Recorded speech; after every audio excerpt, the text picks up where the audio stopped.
Hello, good evening to all of you. आप सभी का स्वागत है फटनेर आईएएस में। मेरा नाम देवी सिंह है। हम इंडियन इकोनॉमी पढ़ रहे थे। इंडियन इकोनॉमी के अंतर्गत हम फिस्कल सिस्टम पढ़ रहे थे। फिस्कल सिस्टम में हम अप्रोक्सीमेटली 4 या 5 वीडियो हो गए थे। हमारा जो भी है ये सीक्वेंस से चल रहा है, ये छठवां या पांचवा वीडियो होगा।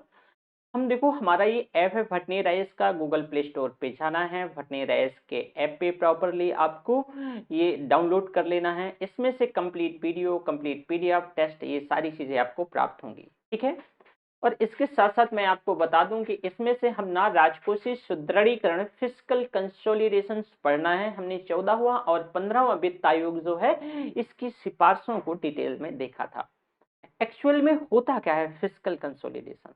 देखो भैया, ये एक ऐसी प्रक्रिया है जिसके माध्यम से सरकार अपने घाटों को कम करती है। जो सरकार के डिफिसिट्स हैं उनको कम किया जाता है। एक देश में राजकोषीय सुदृढ़ीकरण मुख्यतः इसलिए जरूरी हो जाता है क्योंकि उसके उच्च घाटे से उधारी बढ़ती है। अगर उसका घाटा बहुत अधिक होता है तो उससे उधारी बढ़ती है, जिससे सरकार पर जो है ब्याज भुगतान का बोझ भी बढ़ जाता है। इसके चलते इसको जो डिफिसिट्स हैं, ऑब्वियसली ब्याज का जो भुगतान का मतलब ब्याज भुगतान का अगर भार बढ़ेगा तो जो डिफिसिट्स हैं, घाटे, वो भी बढ़ेंगे। इसको कम करने के लिए फिस्कल कंसोलिडेशन यानी राजकोषीय सुदृढ़ीकरण का सहारा लिया जाता है। यदि ऋण भुगतान का भार ज्यादा हो जाता है या ज्यादा रहता है तो सरकार के पास विकास संबंधी गतिविधियों के लिए संसाधन बहुत कम बचते हैं और उच्च उधारी जो है देश की क्रेडिट रेटिंग का भी इसपे से एक तरीके से आप देखोगे प्रभावित होती है। जो क्रेडिट रेटिंग होती है, क्रेडिट रेटिंग जो एजेंसी होती है, ऑलरेडी मैंने उनके बारे में आपको डिस्कस कर लिया है। अब भाई, विकास संबंधी गतिविधियों के लिए जो संसाधन बहुत कम बचते हैं, वहीं उच्च उधारी श्रेणी की जो क्रेडिट रेटिंग को भी इससे प्रभावित किया जाता है। इसका जो विदेशी निवेश पर भी नेगेटिव इंपैक्ट देखने को मिलता है, नकारात्मक प्रभाव देखने को मिलता है। विदेशी निवेश भी प्रभावित होता है। साथ ही अंतरराष्ट्रीय स्रोतों से सरकार के ऋण पर जो ब्याज की दर है वो भी बढ़ जाती है और एक देश के लिए घाटा काफी खराब है, ये अच्छा नहीं माना जाता है। मतलब क्या है, जरा समझने का प्रयास करो। देखो, फिस्कल कंसोलिडेशन एक्चुअल में सरकार के घाटों को कम करने की प्रक्रिया है। इसमें से सरकार के जो घाटे हैं उसको कम किया जाता है। जो उच्च घाटे की वजह से सरकार के घाटे बढ़ते हैं तो जो है इससे सरकार के ऊपर ब्याज का भुगतान बढ़ता है। ब्याज के भुगतान बढ़ने की वजह से सरकार की क्रेडिट भी नीचे जाती है, क्रेडिट रेटिंग भी प्रभावित होती है। इससे विकास संबंधी गतिविधियों पर इसका इंपैक्ट देखने को मिलता है। विदेशी निवेश भी प्रभावित होता है। जब क्रेडिट रेटिंग जो एजेंसियां हैं वो हमारे सरकार की क्रेडिट कम करके आंकेंगी और अपना डेटा देंगी तो ऑब्वियसली स्वतः जो बाहरी विदेशी निवेशक हैं वो निवेश करने से कतराते हैं। तो अंतरराष्ट्रीय जैसे कि बाजारों में या अंतरराष्ट्रीय स्रोतों से अगर भारत सरकार को पैसा मिलेगा तो भारत सरकार को उच्च मतलब ऋण पे उच्च ब्याज दर चुकाना पड़ेगा। वहीं ये एक देश के लिए जो घाटा है वह अच्छा नहीं है। भारत जैसे देश में सरकार के लिए पूंजी और राजस्व व्यय दोनों काफी ऊंचे रहते हैं। भारत जैसे देश में जो सरकार के लिए पूंजी और स्वास्थ्य यानी जो पूंजी और इसके साथ साथ जो एक्सपेंडिचर है, जो व्यय है, यानी पूंजी और राजस्व व्यय दोनों काफी ऊंचे रहते हैं। आजादी के बाद निजी निवेशकों की कमी के कारण सरकार को एक निवेशक की भूमिका भी अदा करनी पड़ी और औद्योगिकरण और संरचनात्मक विकास जो है सरकार की दूसरी अन्य महत्वपूर्ण जिम्मेदारियां रही। तो आप ऐसा कह सकते हो कि देखो, हम आजाद तो हुए लेकिन आजादी के बाद हमने अपने यहाँ जो विंडो नहीं खोली, जो ताकि ना ही हमने किसी प्रकार से विंडो नहीं खोली, ना ही हमारे जो है इंडस्ट्रियलिस्ट बाहर निवेश कर सकते थे, ना बाहर के लोग भारत की बाजार में पैसा लगा सकते थे, क्योंकि ऑलरेडी हम डरे हुए थे। क्योंकि हमें ऑलरेडी 200, 250, 300 सालों बाद अंग्रेजों से हमें छुटकारा मिला था और जब अंग्रेजों का आवागमन था वो कहीं ना कहीं वो व्यापार के तौर पे आए थे, एक कंपनी के तौर पे आए थे।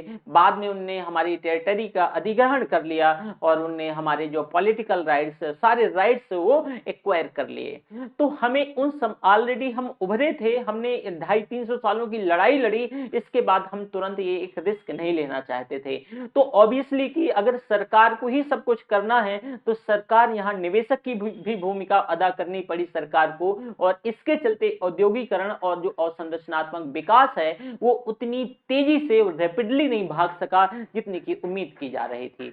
वहीं राजस्व व्यय के संबंध में जैसे शिक्षा, स्वास्थ्य, सेवा कर की जिम्मेदारियां रही, जैसे कि मैंने जो राजस्व व्यय रेवेन्यू एक्सपेंडिचर में बताया कि ये वैसे व्यय होते हैं भाई, ये वैसे एक्सपेंडिचर होते हैं जो प्रॉपरली इसमें कंजम्पशन के लिए इसमें से कंज्यूम किया जाता है, जैसे हेल्थ हो गया, स्वास्थ्य हो गया, सेवा सर्विसेज हो गई, शिक्षा हो गया, तो इसकी जिम्मेदारियां हो गई।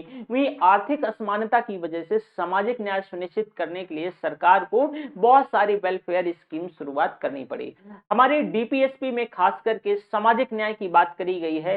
इवन डीपीएसपी से भी पहले हमारी प्रियम्बल में भी सोशल जस्टिस की बात करी गई है। तो हम इसको पूरी अपनी मतलब इसको प्रॉपर फोकस करते हैं, और ऑब्वियसली हमारे यहाँ आर्थिक समानता तो रही है। तो अगर हमें आर्थिक असमानता को पाटना है, आर्थिक असमानता को समाप्त करना है, तो सामाजिक न्याय सुनिश्चित करने के लिए हमें जो समाज का निम्न तबका है, जो समाज का शोषित तबका है, जो समाज का दबा कुचला तबका है, उनको समाज की मुख्य धारा से जोड़ने के लिए हमें वेलफेयर स्कीम का सहारा लेना पड़ा।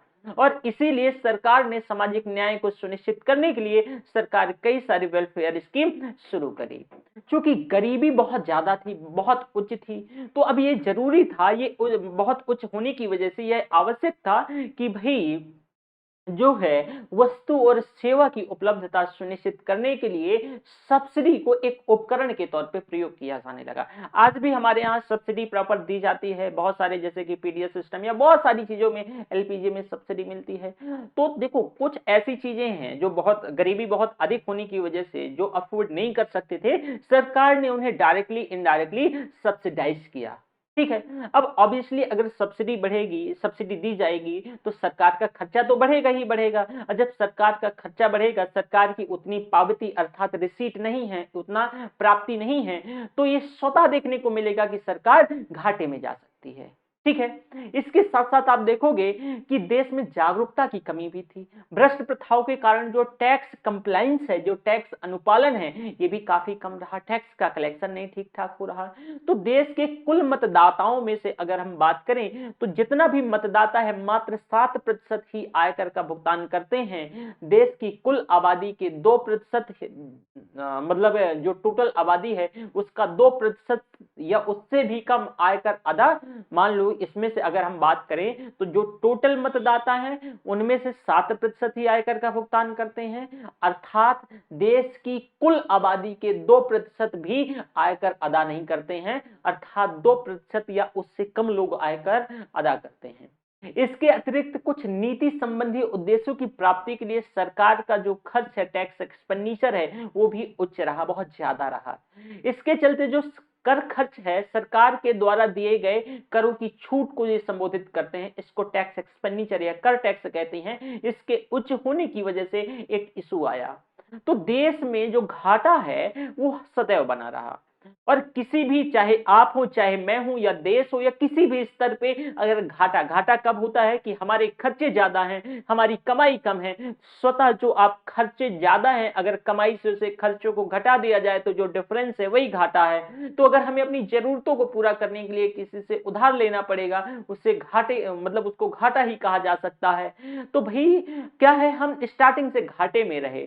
हालांकि राजस्व घाटा मोटे तौर पे अर्थव्यवस्था के लिए अच्छा नहीं होता है। मैंने क्या बताया था कि अगर आप राजस्व घाटा, जो रेवेन्यू डिफिसिट्स है, अगर ये हो रहा है तो ये खतरनाक है। क्यों भैया?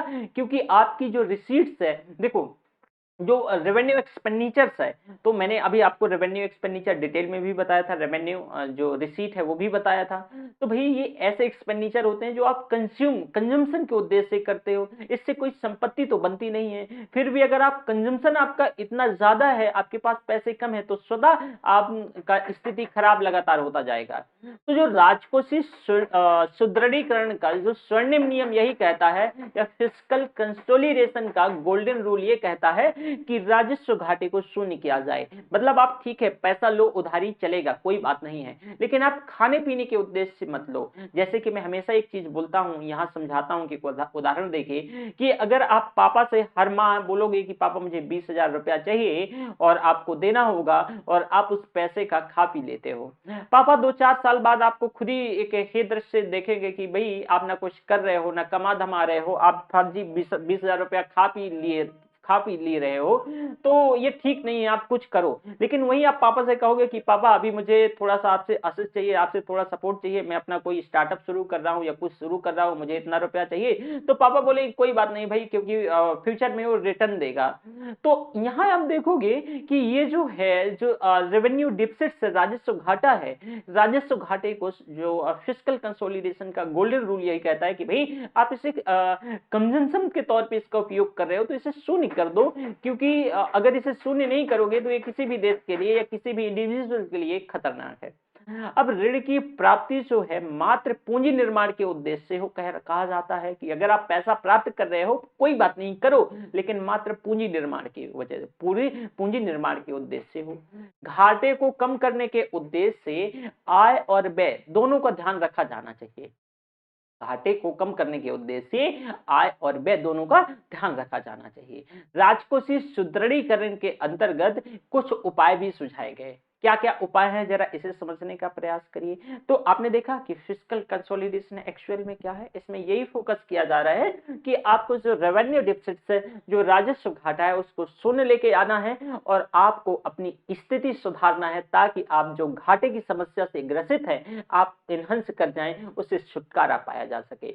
अगर यही घाटा आपकी सारे डेवलपमेंट को, आपकी सारी चीजों को प्रभावित कर रहा है, क्योंकि आपका घाटा कंटिन्यूअसली बढ़ता जा रहा है और आप लगातार ऋण ले रहे हैं, फिर उसको आपके पास जो पैसा आता है उस ऋण को चुकाने के लिए आप वो पैसा लगा देते हैं, तो आपकी जो इंस्टेंटली आपको जो अपने डेवलपमेंट में पैसा खर्च करना चाहिए, हेल्थ में पैसा खर्च करना चाहिए, एजुकेशन में पैसा खर्च करना चाहिए, वो नहीं कर पाते हैं। और यही चीज क्या है, और आबादी तो लगातार कंटिन्यूअसली बढ़ी रही है, तो ये फिर एक प्रकार से मतलब हम देखो हमारी कमाऊ इस समय जो हम युवा देश हैं, लेकिन फिर भी अगर हम बात करें तो हमारी बहुत ज्यादा युवा आबादी भी स्किल्ड नहीं है, और इसके चलते हम एक गरीबी से भी ग्रसित रहे हैं। तो एक ये समस्या है। तो इन्हीं सभी चीजों को ध्यान में रखते हुए क्या किया गया भाई कि भाई राजकोषीय सुदृढ़ीकरण के अंतर्गत कुछ उपाय सुझाए गए। क्या क्या उपाय है, जरा यहां पे समझने का प्रयास करो।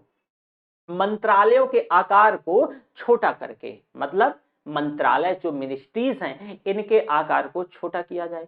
कैसे भैया, देखो क्या है कि आप देखो बहुत सारे मंत्री बना दोगे, उनके खर्चे आएंगे, उनकी सुरक्षा को लेकर के, उनके आवास को लेकर के, उनकी ऑफिसेस को लेकर के, तो जो पॉसिबिलिटीज है कि मान लो कि एक कोई मंत्री दूसरे भी मंत्रालय का कार्य बहुत इजियर और बहुत आसानी से बहुत इफेक्टिव संभाल सकता है, तो दूसरा आपको यहाँ पे जो मंत्रालय है उसका कारोबार नहीं फैलाना चाहिए। क्यों? क्योंकि भैया इससे आपका खर्चा तो बढ़ ही रहा है ना, तो जितना कोशिश करना चाहिए तो आपको अपने खर्चे कम करना चाहिए, युक्ति संगत बनाना चाहिए। ठीक है, क्या है, युक्ति संगत बनाना चाहिए। अधिकारी तंत्र का आकार छोटा किया जाना चाहिए। अधिकारी तंत्र, यहाँ पे कर्मचारियों की बात नहीं हो रही, अधिकारी तंत्र का आकार छोटा करके, ठीक है। और कहीं ना कहीं आप देखोगे यूपीए गवर्नमेंट या उससे पहले यूपीएससी के अंतर्गत एटलीस्ट 1000, 1100, 1200, 1250 ऐसी वैकेंसी हुआ करती थी एक टाइम। अब वैकेंसी 750, 800 ऐसे रह गई हैं। जरा फोकस करो, मतलब क्या है, तो यहाँ ये चीजें साफ साफ दिखाई देती हैं। उन कल्याणकारी योजनाओं को खत्म करके जिनका सामाजिक और आर्थिक लाभ ना रह गया हो, उनको खत्म कर दिया जाए। जो बहुत सारी ऐसी वेलफेयर स्कीम्स चल रही हैं, कल्याणकारी योजनाएं चल रही हैं कि ऐसा आज उनका कोई रिलेवेंट नहीं रह गया है, न ही उनका सोशल एज है, न ही उनका सोशल प्रॉफिट है और न ही इकोनॉमिक प्रॉफिट है, फिर भी वो चल रही हैं। तो एक समय हो सकता है उनकी बहुत पॉपुलैरिटी रही हो, लेकिन अगर आज रिलेवेंट नहीं है तो उन्हें समाप्त कर देना चाहिए। मैं दोबारा से अपने वही टॉपिक पे आता हूं। ये टॉपिक से ही संबंधित चीजें चल रही थी, लेकिन आप प्लीज जब लिखिएगा तो प्लीज ये आपके लिए है, ये थोड़ा सा इतना आप स्ट्रीम मत जाइएगा। जब आप मेंस वगैरह या प्रीलिम्स में तो ऐसा नहीं पूछ लिया जाएगा, लेकिन मेंस जब लिखेंगे कोई भी स्टेट सिविल सर्विस हो, वेलफेयर की बात करना है लेकिन एक्सट्रीम में नहीं पहुंचना है। लेकिन मैं इस वजह से इस चीज को डिस्क्लेमर देके बोल रहा हूं। ओके, आगे देखते हैं। इसमें से कहा गया कि भाई ऑनलाइन लेन देन को बढ़ाओ, क्योंकि जो ब्लैक मनी, जो अर्थव्यवस्था ब्लैक मनी पे सरवाइव कर रही है, वो स्वतः कम हो जाएगी। अर्थव्यवस्था, जो नगदी अर्थव्यवस्था को कम करो। विमुद्रीकरण का एक निरंतर प्रक्रिया बना करके इसको फॉलो किया जाना चाहिए, वो भी होमवर्क करके, ना कि ऐसे कि अचानक से कर दो और किसी को पता नहीं होना चाहिए, लेकिन ये कि प्रॉपर होमवर्क होना चाहिए। कर की दर को स्थिर रखते हुए कर के आधार, कर के दायरे को, कर का जो दायरा है उसे बढ़ाओ, लोगों को वहां तक बढ़ाओ, उनकी इनकम इंक्रीज कर दो कि वो स्वतः कर के दायरे में आ जाएं, ना कि आप कर की दर को बढ़ाओ। वर्तमान में केंद्र और राज्य का सम्मिलित ऋण जीडीपी का 70% है, इसको घटा करके 60% लाया जाना है। यहां तक कि बजटिंग की प्रक्रिया को और प्रभावी बनाया जाना चाहिए। इसी उद्देश्य से सरकार ने जीरो बेस बजट यानी शून्य आधार बजट, निष्पादन बजट, परिणाम बजट की प्रक्रियाओं को अपनाया है। इन तीनों यानी zero base budgeting, gender budgeting, जो है आउटकम बजटिंग, इन सारे बजट को मैं डिटेल से पढ़ाऊंगा। ठीक है, तो आगे चलो, हमारा दूसरा इशू आता है Financial Sector Legislative Reform Commission, FSLRC. याद आ रहा है एफएसएलआरसी? चलो एफएसएलआरसी को सुन ले। ठीक है, तो यहाँ आगे, तो चलो आगे हम वित्तीय क्षेत्र विधायी सुधार आयोग की बात करें। Financial Sector Legislative Reform Commission, FSLRC, वर्ष 2010 में सेबी और आईआरडीआई, देखो सेबी क्या है, शेयर मार्केट का माई बाप बॉस है। आईआरडीआई, ठीक है, ये क्या, इंश्योरेंस रेगुलेटरी, जो ये अथॉरिटी ऑफ इंडिया है, डेवलपिंग अथॉरिटी ऑफ इंडिया है, ये किसकी, ये इंश्योरेंस सेक्टर की बॉस है। तो सेबी और आईआरडीएआई ये अलग अलग जो है क्षेत्र की ये रेगुलेटिंग बॉडी है। अब हुआ क्या था कि यूलिप्स के नियंत्रण को लेकर के इन दोनों बॉडीज में क्या हो गया था, विवाद उत्पन्न हो गया था। इसी विवाद को समझाने, मतलब विवाद को सेटल करने की वजह से सरकार ने 2011 मार्च 2011 एक न्यायमूर्ति बीएन श्री कृष्णा जी के नेतृत्व में इस कमेटी का गठन किया गया। इस कमेटी को ही एफएसएलआरसी कहा गया और इस कमेटी का नाम रखा गया financial Sector Legislative Reform commission, यानी वित्तीय क्षेत्र सुधार आयोग। ये ऐसा इस वजह से कि ताकि जो अभी समस्या देखने को मिली, सरकार की ही दोनों बॉडी हैं और इनमें ही दोनों में अगर विवाद उत्पन्न हो जाएगा तो कहीं ना कहीं जो इन्वेस्टर्स हैं उनका ट्रस्ट खत्म होगा और इसके नेगेटिव इम्पैक्ट देखने को मिलेगा हमारे, चाहे वो फॉरेक्स हो या फिर सरकार में किसी प्रकार की उसकी कोई भी बॉडी हो, कहीं ना कहीं जो ट्रस्ट है वो भी कम होगा। तो ताकि फ्यूचर में कभी सरकार की ही बॉडी के बीच कोई ऐसा विवाद ना उत्पन्न हो। देखो यूलिप्स क्या है कि आईआरडीए जो इंश्योरेंस सेक्टर को संभालती है, यूलिप्स का पैसा जो है एक तरीके से, मतलब ये जब पैसा लगा तो सेबी कहती कि म्यूचुअल फंड की तरह है पैसा और इसको मैं सेटल करूंगी, और ये म्यूचुअल फंड की, आईआरडीआई कह रहा है कि भाई उसकी तरह म्यूचुअल फंड की तरह नहीं है, तो इसको मैं देखूंगी, ये मेरे कंट्रोल पे आएगा। इसी को लेकर के विवाद उत्पन्न हो गया था। इसी को ध्यान में रखते हुए फिर 2011 में जो बीएन श्री कृष्णा जी हैं, इनके नेतृत्व में एक कमेटी का गठन किया गया, इसको एफएसएलआरसी का गठन किया गया, ध्यान रखिएगा। इस आयोग की मुख्य जिम्मेदारी इस जो संदर्भ में उपाय सुझाने की थी कि सरकार के अधीन जो कोई भी रेगुलेटरीज बॉडी है, अथॉरिटीज हैं, उनके मतलब संदर्भ में कोई दोबारा उनके बीच कोई ऐसा संघर्ष ना देखने को मिले। आयोग ने भारतीय वित्तीय व्यवस्था को अच्छे अध्ययन किया और 2011 के कुछ महत्वपूर्ण जो अनुशंसाएं हैं वो प्रस्तुत किए। देखो इस व्यवस्था को बेहतर से स्टडी करी गई और 2013 में जो कुछ महत्वपूर्ण इंपॉर्टेंट जो अनुशंसाएं हैं, रिकमेंडेशंस हैं, वो दिए गए। आयोग की रिपोर्ट 2 संस्करणों में प्रकाशित हुई। जो एफएसएलआरसी जो ये कमीशन था, इसकी रिपोर्ट 2 संस्करण में प्रकाशित हुई। पहले संस्करण में भारतीय वित्तीय व्यवस्था और नियामकों के कामकाज के संदर्भ में व्यापक विवरण दिया गया कि भाई जो रेगुलेटरी है उनका कामकाज है वो कैसा होगा। दूसरे संस्करण में भारतीय वित्तीय संहिता कहा गया इसको, जो भारतीय वित्तीय संहिता कहा गया, और दूसरे संस्करण के अंतर्गत कुछ सुझाव दिए गए। दूसरे संस्करण में क्या क्या सुझाव दिए गए, जरा इसे ध्यान से सुनो और समझने का प्रयास। कहा गया कि आरबीआई की जिम्मेदारियों को कम किया जाए। आरबीआई को सारी चीजें सौंप दी गई हैं, तो भैया आरबीआई की जिम्मेदारियों को कम कर दो, इसकी जिम्मेदारियों को कम करो। सरकार के लिए प्रतिभूतियां बेचकर ऋण प्राप्त करने की जिम्मेदारी एक नए निकाय को दे दिए जाए। अभी कौन करती है, आरबीआई के बिहाफ में सरकार जो है प्रतिभूतियों को जारी करती है, और आरबीआई बैंक अन्य वित्तीय संस्थानों से पैसा उठा करके सरकार को दे देती है। तो कहा गया, ये रिकमेंडेशंस दिए गए दूसरे संस्करण के अंतर्गत। बी एन श्री कृष्णा जी ने कहा एफएसएलआरसी अपनी जो रिपोर्ट दूसरे संस्करण में सौंपी कि भैया आप जो आरबीआई की जिम्मेदारियों को कम कर दो, और ये जो प्रतिभूति बेचकर जो पैसा उठाने का काम है ये दूसरे निकाय को दे दो, जिसे सार्वजनिक ऋण प्रबंधन agency, public debt management agency PDMA कहा जाए। मतलब एक ऐसी बॉडी बना दो जो वो पब्लिक डेट मैनेजमेंट एजेंसी कहा जाएगा, वो पब्लिक ऋण को मैनेज करे, उसको पीडीएमए कहा गया। अगला स्टेटमेंट क्या था भैया इनका, अलग अलग रेगुलेटरी के बीच प्राधिकार का टकराव ना हो, जैसे कि आईआरडीएआई, इरडा और सेबी के बीच देखने को मिला। तो ऐसा टकराव ना हो, इस उद्देश्य से सेबी, आईआरडीएआई, एफएमसी जो कि एफएमसी का विलय हो चुका है, फॉरवर्ड मार्केट कमीशन, और जो पीएफआरडीए, इन सभी का विलय कर दो और एक यूनिफाइड एकीकृत रेगुलेटरी बना दो। इस विनियामक का नाम जो है यूनिफाइड फाइनेंशियल एजेंसी यूएफए ये रखा जाए। कहा गया कि इसका नाम यूएफए रखा जाए।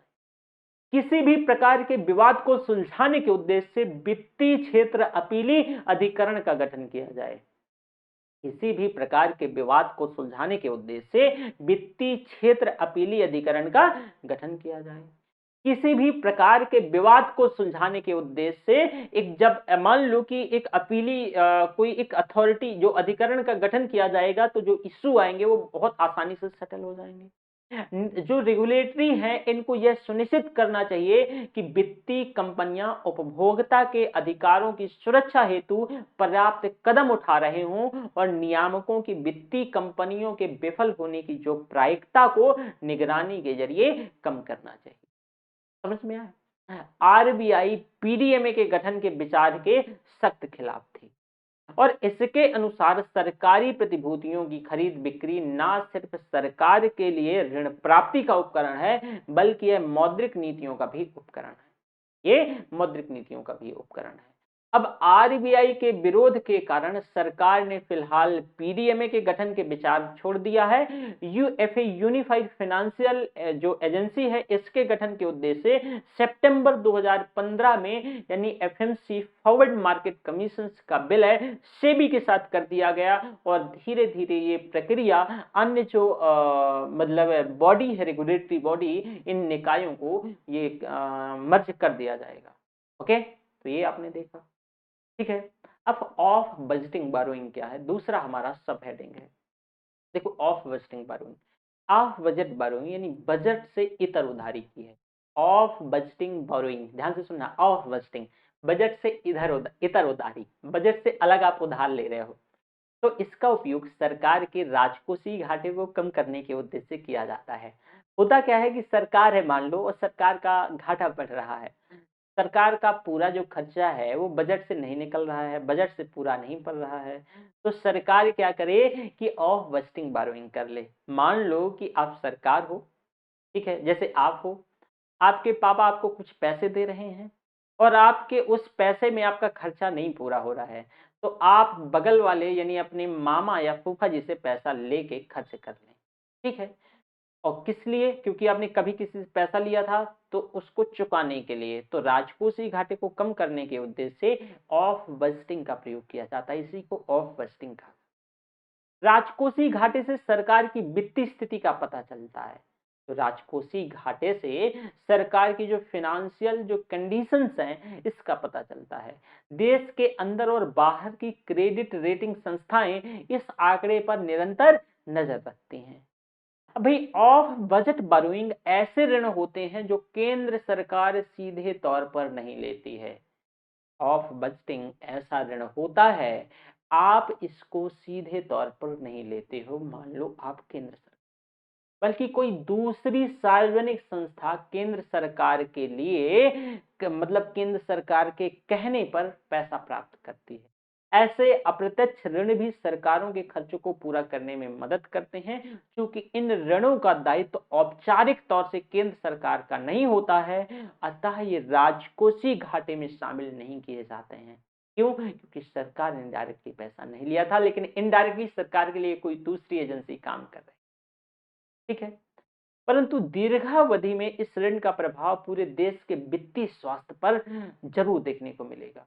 सरकार इसका प्रयोग बजट के तौर पे संसदीय नियंत्रण से बचने के लिए करती है, क्योंकि बजट से पैसा कैसे लोगे इस पे तो प्रॉपर जो संसदीय नियंत्रण है, कैग है और भी जो बॉडीज हैं वो नजर रखती हैं। भारत में कैग ने इन्हीं समस्याओं के कारण इस पूरी प्रक्रिया को संस्थागत नीतियों के अंतर्गत लाने की बात कही, क्योंकि लगातार वो इस चीजें देख रहा था। और वही 15वें वित्त आयोग ने आपने देखा इसके पूर्ण प्रकटीकरण का सुझाव दिया। जो 15वां वित्त आयोग है उसने पूर्ण प्रकटीकरण की बात भी करी है। अब समझ में आया एक्चुअल में क्या फंडा है, ठीक है। तो आपने देख लिया कि ऑफ बजटिंग बोरोइंग क्या है, ऑफ बजटिंग बोरोइंग क्या है। देखो बजट के थोड़ा सा मैं प्रकार भी बता दूं आपको अलग अलग। शून्य आधारित बजट, पहले देखो शून्य आधारित बजट, जीरो बेस बजटिंग, बोला था ना बताऊंगा, जीरो बेस बजटिंग, शून्य आधारित बजट। शून्य आधारित बजट में पिछले वित्त वर्ष में किए गए व्ययों पर विचार नहीं किया जाता। दोबारा सुनना, जीरो बेस बजट में पिछले वित्त वर्ष में यानी बैक ईयर जो फाइनेंशियल ईयर में किए गए एक्सपेंडिचर पे विचार नहीं किया जाता है, और ना ही पिछले वित्त वर्षों के व्यय को आगामी वर्षों के लिए उपयोग किया जाता है। पिछले वित्त वर्ष के व्यय के आगामी वर्षों के लिए ना ही उपयोग किया जाता है, बल्कि इस बजट में इस बात पर फोकस किया जाता है, जोर दिया जाता है कि व्यय किया जाए या नहीं किया जाए। अर्थात व्यय में वृद्धि या कमी के बजाय व्यय किया जाए या नहीं, मतलब व्यय खर्च किया जाए या नहीं किया जाए, इस बात पर विचार किया। शून्य आधारित बजट में प्रत्येक कार्य का निर्धारण शून्य आधार पर किया जाता है, परंतु पुराने व्यय के आधार पर नए व्यय का निर्धारण नहीं किया जाता है, बल्कि प्रत्येक कार्य के लिए नए सिरे से नीति निर्धारण किया जाता है। और इस बजट को सूर्यास्त बजट या सनसेट बजट भी कहा जाता है, जिसका मतलब होता है कि वित्तीय वर्ष की समाप्ति से पहले प्रत्येक विभाग को शून्य आधारित बजट पेश करना पड़ता है, जिससे विभाग के प्रत्येक क्रियाकलाप का लेखा जोखा रहता है। और भारत में शून्य आधारित बजट की जो शुरुआत एक प्रमुख शोध संस्थान यानी वैज्ञानिक और औद्योगिक अनुसंधान council of scientific and industrial research द्वारा किया गया था। केंद्र सरकार ने इसको 1987 से 88 बजट इस प्रणाली को अपनाया था, ठीक है। ये क्या है, जीरो बेस बजट है। आपने समझा जीरो बेस बजट क्या है, थोड़ी सी और इसको आसान भाषा में भैया देखो, देश में शून्य आधार बजट की अवधारणा सरकार और इसके विभागों के आधाधुंध खर्चे को कम करने के उद्देश्य से लाया गया है। जो जीरो बेस बजटिंग है, सरकार के जो है आधाधुंध खर्चे हैं इनको कम करने के उद्देश्य से जीरो बेस बजटिंग लाया गया। भारत ने इसे अमेरिका से अपनाया है। ये पहले अमेरिका में यूज होता था, 1983 में देश में सबसे पहले, मतलब इसने अमेरिका से हमने ऑप्ट करा, और 1983 में सबसे पहले साइंस एंड टेक्नोलॉजी डिपार्टमेंट ने इसे अपनाया। 1986 से जो शून्य बजट आधार को सभी मंत्रालयों और सभी सरकारी विभागों में लागू किया गया। इसके अंतर्गत वे सारी परियोजनाएं जो पूरी तरीके से, जो पूर्णतः या आंशिक तौर से सरकार के द्वारा स्पॉन्सर्ड होती हैं, उनकी शुरू से प्रत्येक वर्ष नई समीक्षा की जाती है और समीक्षा के बाद ही और धन का आवंटन होता है। यदि ऐसे मूल्यांकन के दौरान यह लगे कि परियोजना का अब कोई वित्तीय और सामाजिक तौर से वह लाभकारी नहीं है, तो धन का आवंटन उसी दिन से रोक दिया जाता है, चाहे पिछले वर्षों में पैसा कितना भी क्यों ना खर्च कर दिया गया हो। ठीक है, जैसा कि नाम से ही पता चलता है, शून्य आधार बजट बिल्कुल शून्य से बजट, मतलब नियोजन और निर्माण की प्रक्रिया को संदर्भित करता है कि यह पारंपरिक बजट से डिफरेंट होता है या उससे भिन्न होता है, जो पिछले बजटों पर आधारित होते हैं। जो पारंपरिक जो बजट होता है पिछले बजटों पर आधारित होता है। इस प्रक्रिया में प्रत्येक मंत्रालय के खर्च की समीक्षा, न्यायिकता की जांच होती है, जो कि पिछले बजटों पर आधारित होती है। और इस प्रक्रिया में जैसे जांच हो जाएगी तो प्रत्येक वित्तीय वर्ष के प्रारंभ से धन मिलेगा। शून्य आधार बजट में कोई भी धनराशि आगे नहीं बढ़ाई जाती है, इसमें कोई पूर्व प्रतिबद्ध खर्च नहीं होता है। सामान्य शब्दों में अगर कहें तो यह बिना किसी पूर्व आधार के बजट निर्माण की प्रक्रिया है। यह अवधारणा कार्य के पहचान और वर्तमान व्यय की संरचना के निरपेक्ष धन आवंटन पर बल देता है। शून्य आधार बजट आने वाले समय की जरूरत के आधार पर बनता है, चाहे वह पिछले बजट से कम हो या ज्यादा, ये कतई मैटर नहीं करता है। इसके अंतर्गत प्रत्येक वर्ष बजटिंग की प्रक्रिया शून्य से प्रारंभ होती है, अर्थात खर्चों की न्यायसंगतता की जांच होती है। प्रत्येक वर्ष नए सिरे से होती है ये सब, और चाहे पिछले वर्षों कितना भी पैसा क्यों ना लगा दिया गया हो। जहां पारंपरिक प्रक्रम पिछले वर्ष की अपेक्षा बढ़ोतरी की बात करता है या बेकार खर्च को बनाए रखता है, बजट का यह प्रारूप खर्च करने पर दबाव डालता है, जो कि हर बार खर्चों को न्यायसंगत सिद्ध करने और खर्च को कम करने का प्रयास करता है। ठीक है, तो आपने इसे जीरो बेस बजट को भी डिटेल से समझने का प्रयास किया। ठीक है, उम्मीद करता हूं यहां तक किसी भी बच्चे को कोई डाउट नहीं होगा। चलो दूसरा देखो, लाइन आइटम बजट या निष्पादन बजट या परिणाम बजट। ठीक है, देखो लाइन आइटम बजट क्या है। देखो भाई, लाइन आइटम बजट भारत में लेना है ना, line item budget, line item budget Bharat में प्रारंभ से प्रचलित बजटिंग की पारंपरिक व्यवस्था है। लाइन आइटम बजट भारत में प्रारंभ से प्रचलित बजटिंग की पारंपरिक व्यवस्था है। इसके अंतर्गत एक वित्तीय वर्ष के लिए विभिन्न उद्देश्यों की पूर्ति के लिए धन आवंटन गत वर्षों में उसी मद में हुए धन आवंटन के आधार पर होता है।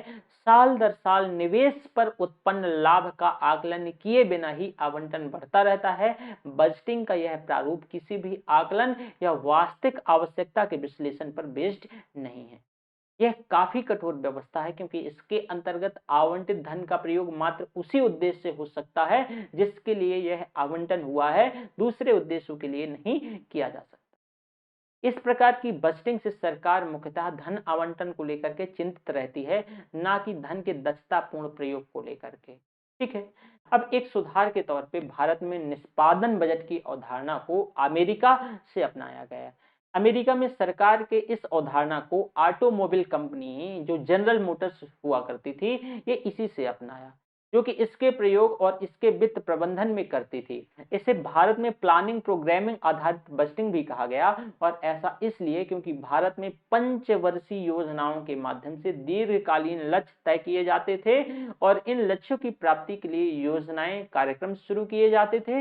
इनकी क्रियावधि के लिए बजटीय आवंटन किया जाता था। हालांकि इस प्रकार की बजटिंग प्रक्रिया में न केवल धन आवंटन महत्वपूर्ण होता था, अपितु धन के व्यय के उपरांत यह भी परिणाम जो है आकलन होता था कि इसका व्यय दक्ष तरीके से किया गया है या नहीं किया गया है।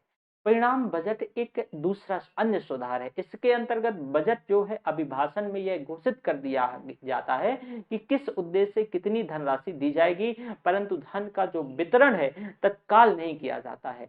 विभिन्न विभागों को 3 माह का समय दिया जाता है। इसके अंतर्गत एक ब्लूप्रिंट प्रस्तुत किया जाता है, वे किसी भी निश्चित उद्देश्य के लिए कितना व्यय करेंगे। धन का आवंटन रेखा चित्र के ब्लूप्रिंट के आकलन के ही उपरांत ही होगा।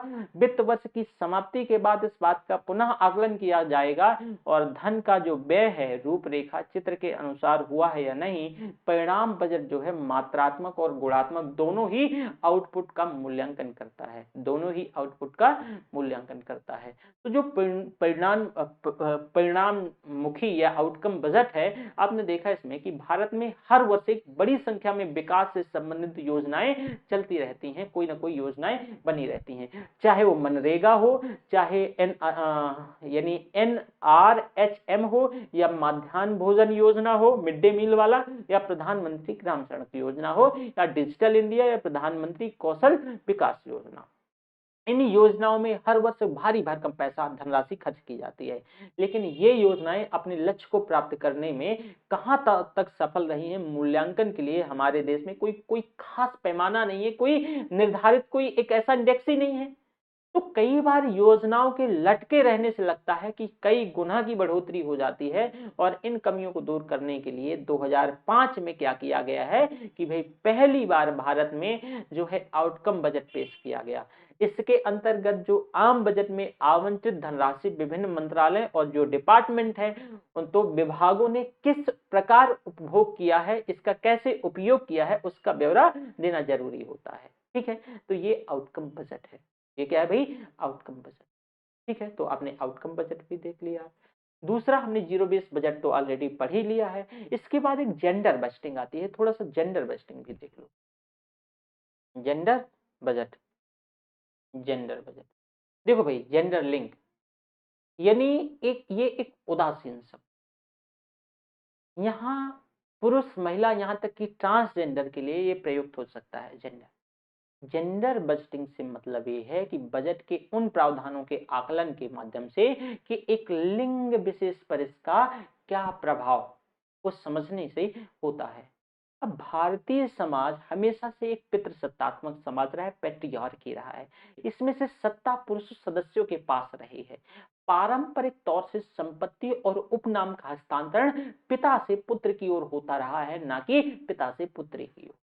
भारत में महिलाओं को न सिर्फ पुरुषों के प्राधिकार में रहना होता है, अपितु वे आर्थिक तौर से भी उन पे निर्भर रहती हैं, आर्थिक तौर पे उनकी निर्भरता बनी रहती है। उनमें आर्थिक, आप देखोगे कि महिलाओं के स्वास्थ्य, शिक्षा आदि का कोई ध्यान नहीं रखा जाता है, और भारतीय महिलाओं में गरीबी जो है सर्वाधिक है। इसे गरीबी का महिलाकरण भी कहा जाता है, किसी भी देश में उस पर्टिकुलरली जेंडर में अधिक गरीबी की वजह से।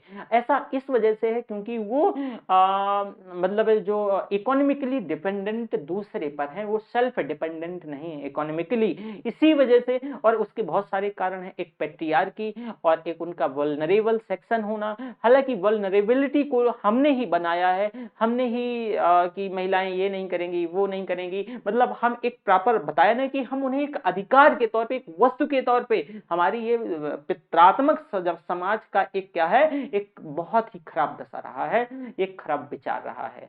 तो आज भी हम महिलाओं को, आज भी की मैं बात कर रहा हूं कि हम वस्तुओं की तरह ट्रीट करते हैं, और कहीं ना कहीं इसकी वजह से हमें जेंडर बस्टिंग की बात करनी पड़ रही है।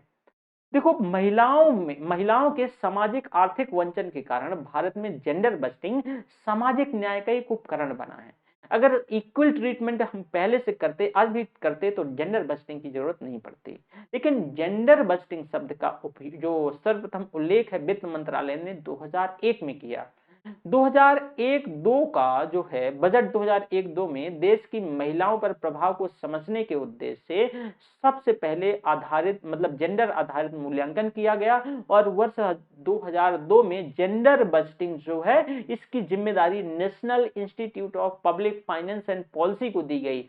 वहीं वित्तीय वर्ष 2002-3 में ऐसे ही बजट का मूल्यांकन कई राज्यों द्वारा किया गया, और 2003 में कैबिनेट सचिव के आदेशानुसार प्रत्येक मंत्रालय के अंतर्गत कार्यरत सभी विभाग को यह निर्देश दिया गया कि वह अपनी आर्थिक रिपोर्ट में महिलाओं के उत्थान के उद्देश्य से किए गए प्रयासों में अलग अलग खंड में पूरा पैसा, पूरा ब्यौरा प्रकाशित करें। वही वर्ष 2004 में वित्त मंत्रालय ने निर्देश दिया कि सभी मंत्रालय ने 1 जनवरी 2005 तक जो एक जेंडर बस्टिंग सेल होना चाहिए। यह जेंडर बस्टिंग सेल उन कल्याणकारी योजनाओं के मूल्यांकन हेतु रिस्पॉन्सिबल है जो 100% महिला सशक्तिकरण के लिए, एम्पावरमेंट के लिए क्या है, बेस्ड है, समर्पित है। साथ ही यह उन कल्याणकारी योजनाओं के मूल्यांकन हेतु भी जिम्मेदार होगा जिनके लिए कम से कम 30% प्रावधान महिला उत्थान के लिए हो। जेंडर बजटिंग देश में सामाजिक न्याय की स्थापना का एक उपकरण के तौर पे उभरा है। मतलब और इसको आसान भाषा में, ये तो मैंने पूरा रामायण बता दिया आपको, ऐसे में याद नहीं रहेगा, ऐसे समझो, किसी बजट में उन तमाम योजनाओं और कार्यक्रमों पे किया गया खर्च जिनका संबंध महिला और शिशु कल्याण से होता है, उसका उल्लेख जो है लैंगिक बजट या जेंडर बजट माना जाता है। और देखो, लैंगिक बजट के माध्यम से सरकार महिलाओं के विकास, कल्याण और सशक्तिकरण से संबंधित योजनाओं, कार्यक्रमों के लिए प्रतिवर्ष एक निर्धारित राशि की व्यवस्था सुनिश्चित करने का प्रावधान करती है। So this is called budget of gender, यानी जेंडर बजटिंग, राइट। अब देखो परफॉर्मेंस बजट, निष्पादन बजट क्या होता है, जरा परफॉर्मेंस बजट। अच्छा, एक काम करते हैं, आज जो है ना, मतलब यहीं तक हम रखते हैं। कल हम ना जो परफॉर्मेंस बजट है इसके बारे में डिटेल से देख लेंगे, और हम रेल बजट और आम बजट का मिलय विलय, मतलब कल कोशिश करेंगे कि एक और लेक्चर लेकर के, और ये जो चैप्टर है फिस्कल सिस्टम, ये क्या कर दें, हम समाप्त कर दें। ठीक है, कल मैं सारा सब कुछ और भी, मतलब हो सकता है 2 लेक्चर भी चला जाएगी, क्योंकि परफॉर्मेंस बजट बताऊंगा, परफॉर्मेंस बजट के साथ साथ भारत की निधियां बता दूंगा मैं, थोड़ा सा आपको कंसोलिडेटेड फंड जो कि अनुच्छेद 266 क्लॉज 1 के अंतर्गत जो पब्लिक अकाउंट फंड बता दूंगा, 266 2 क्लॉज 2 है ना। फिर आपको मैं आकस्मिक निधि 267 जो कंटिजेंसी फंड कहा जाता है, ये भी समझा दूंगा। फिर घाटे का वित्त पोषण समझा दूंगा कि घाटे का वित्त पोषण कैसे क्या होता है। तो मैं भी कोशिश करूंगा कि एक में हो जाए, नहीं होगा तो मतलब इसके बाद 2 लेक्चर और ले लूंगा फिस्कल सिस्टम के, पूरे नहीं, अभी तो बहुत कुछ बाकी है। ठीक है, तो अपना अपना भैया ध्यान रखना बच्चा लोग, ठीक है। और थोड़ी सी मैं अगेन एंड अगेन बोल रहा हूँ, चीजों को समझो ज्यादा से ज्यादा। देखो, ये तो यूपीएससी के लिए मोर देन सफिशियंट है, इंडियन इकोनॉमी के लिए, सभी स्टेट सिविल सर्विस के लिए, प्रीलिम्स और मेंस के लिए मोर देन सफिशियंट है। यूपीएससी के लिए प्रीलिम्स और मेंस में कुछ चीजें और ऐड कर देंगे, सफिशियंट है। लेकिन आपको जनरल चीजों को समझने के लिए भी ये बहुत ज्यादा जरूरी है। ओके, तो थैंक यू वेरी मच, अपना अपना ध्यान रखिएगा, ठीक है। जय भारत।